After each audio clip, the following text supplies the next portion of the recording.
Nagbigay ng pahayag ang mga kilalang kaalyado ni former President Rodrigo Roa Duterte na sina Senators Ronald Bato de la Rosa at Christopher Bongo. Kaugnay ito ng pagbibigay umano ng last will ng dating Pangulo habang ito ay nasa kustodiya ng International Criminal Court o ICC sa The Hague, Netherlands.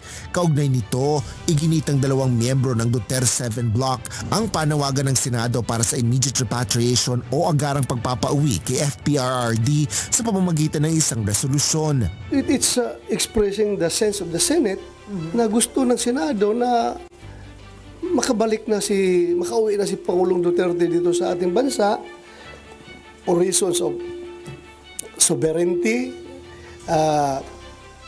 reconciliation, if you want it to be also a factor, and also humanitarian consideration.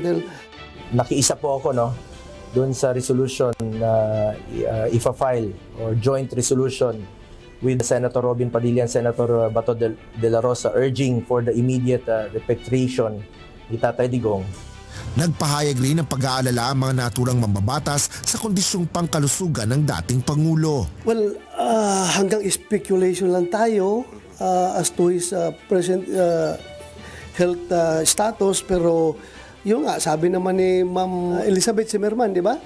Na siya na doon na butot balat na daw at payat. So meaning is not in good health. And considering his age, very advanced na yon, 80 plus na siya eh. So what do you expect?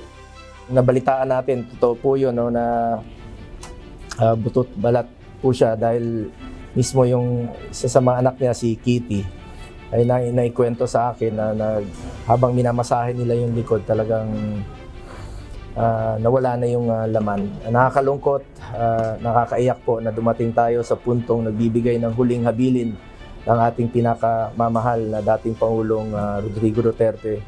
Asher Cadapan Jr., UNTV News and Rescue. Diyos ang aming sandigan, serbisyo publiko ang aming pinahalagahan.